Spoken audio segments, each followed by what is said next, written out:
Greetings everyone, I had several questions about my build on Hydra Orb Sorceress, and I'll tell you in this video which stuff you'll be looking for after you finish your rush. I've split this in several sections and you'll know in function of your equipment which one now to look for and which area to farm. I'll end up this video with gameplay, and if it's not the case, don't forget to subscribe to the channel. A quick reminder about the statistics: you'll need 156 strength to wear Spirit on a Monarch. Even if you don't have it yet, it doesn't matter, you can still put the stats and then put everything in Vitality. You don't need energy or dexterity. You'll want 63 FCR, the faster cast rate, and once you have your second Spirit, you'll need 105 FCR.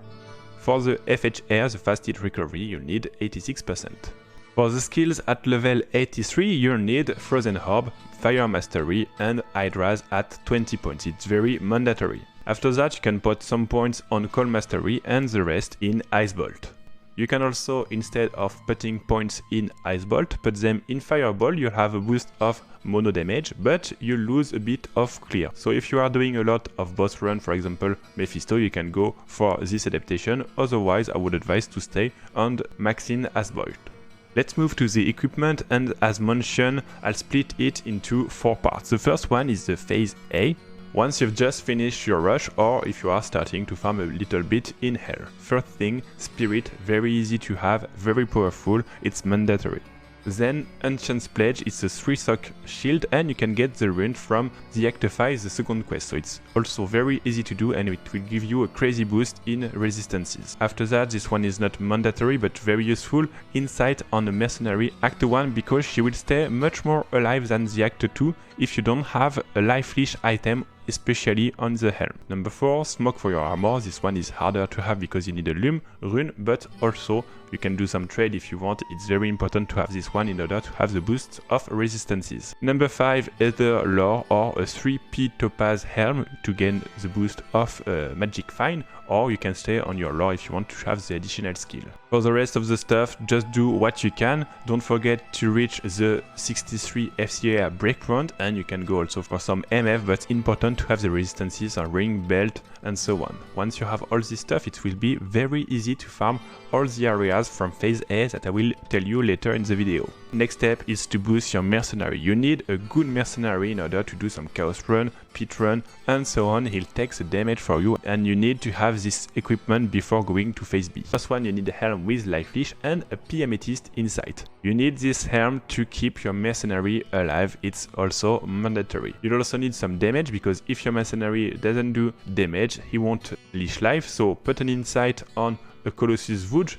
If possible, Ethereal, because also it will reduce the strength to wear it, meaning that a non-Ethereal Colossus Vouge is at 210 strength and an Ethereal one is at 200 strength. For the armor, it's not important yet, just put what you can and also put some strength in it in order for the mercenary to wear the Colossus Vouge. Once you have this, you can look for a Spirit for your Sorceress, but don't forget to, before, search items for your mercenary. The thing is, he needs to be level 85 in order to wear the Ethereal Colossus Vouge, including with the P Amethyst in the helm. After that, Guide, it's good for the MF, Viper Magi with a P Topaz inside, or a Skulder if you want, with also a P Topaz inside. For the rest of the stuff, look for MF, Resistances, and if you want Nagel, War Traveler, Chance Guard, Gold Wrap, Matchfist, or the Trunk Gloves. If you want to play in solo, you want more MF, so look for between 300 and 500, and if you want to play in split, look for skills and resistances. For example, if you play in solo, you'll take the Chance Guard's glove, and if you play in team, you'll take the Magifist gloves. When you can, get an Oculus, and you can start looking for Phase D.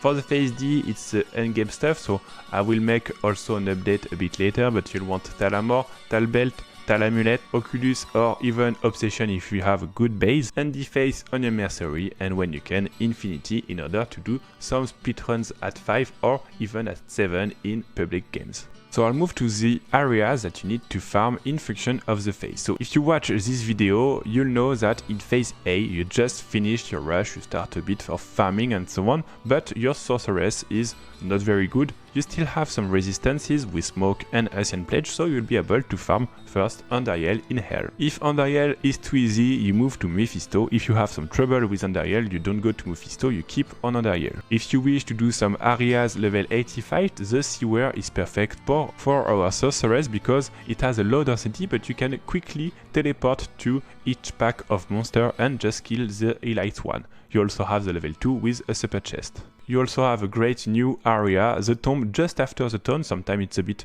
tricky to find, but they don't have immunity to fire and cold. You'll just need some lightning resistance, but otherwise this area is very easy and very great to farm because it has very good density. Once you move to phase B, so phase B is when your mercenary is strong enough, you go to Mephisto in Hell, Diablo in Hell. You also have the areas before Termical. You can farm the pit and you can also farm the tomb at the Acte 2. If you wish to do split runs at 3, it's possible, just don't go to Diablo run because it will be too hard yet to do in split runs. Once you have phase C, you can do a bit whatever you want in 3 or 5 people, and once you have the phase D, it's a very long way before having this, but you will be able to do split runs at 5 or even go in public party to clean an area with a full game. Let's now talk about the gameplay. The first area that I recommend is the Tomb. It's a new area level 85 just at the exit of the town in Act 2. This one is a bit tricky to find, but once you have the entry, it will be very easy to farm them because they don't have immunity to fire and cold, so you'll be able to use your 2 spells and clear very quickly these areas. The density is great, you have plenty of elites, you also have super chests, you have everything that you want in these areas. Just make sure to have enough lightning resistances because of the scarab, and you can also put some poison resist in order to sustain a bit more this area. Otherwise, it's a very easy area to do and very profitable.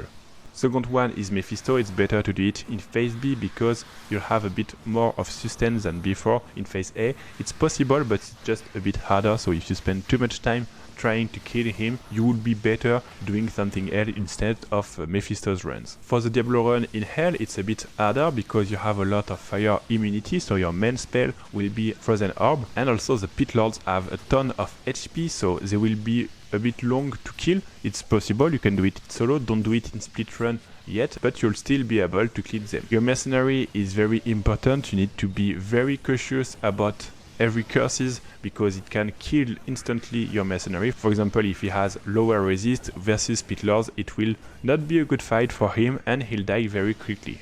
The main issue of the run is the boss Pit Lord, otherwise it's still very easy to do, and Diablo will just melt in a few seconds with Frozen Orb, Static Field and Hydra, so you can do this run of course if you like it. For the last example, the pit, it's a bit harder than the tomb because they have cold and fire immune, and also some monsters are very fast, and that's why you need a tanky mercenary in order to be able to do these runs. You also want to alternate between Frozen Orb and Hydras in order to kill the immune for fire and cold, of course, but this area is still very easy to do. You can farm a lot of monsters, try to find some good runes, and so on. I also made some split runs at the fee party, so it's not very useful, but it was to show you the power of this build. The only issue, I mean phase B, with this stuff is that your mercenary will die a lot, but it's still very easy to do P4 games with a phase B equipment, especially in the tomb area. Thanks for watching this video, I hope it will help you to get your sorceress well done. And as usual, if you have any comments, feel free to post below the video, I'll be very happy to answer them.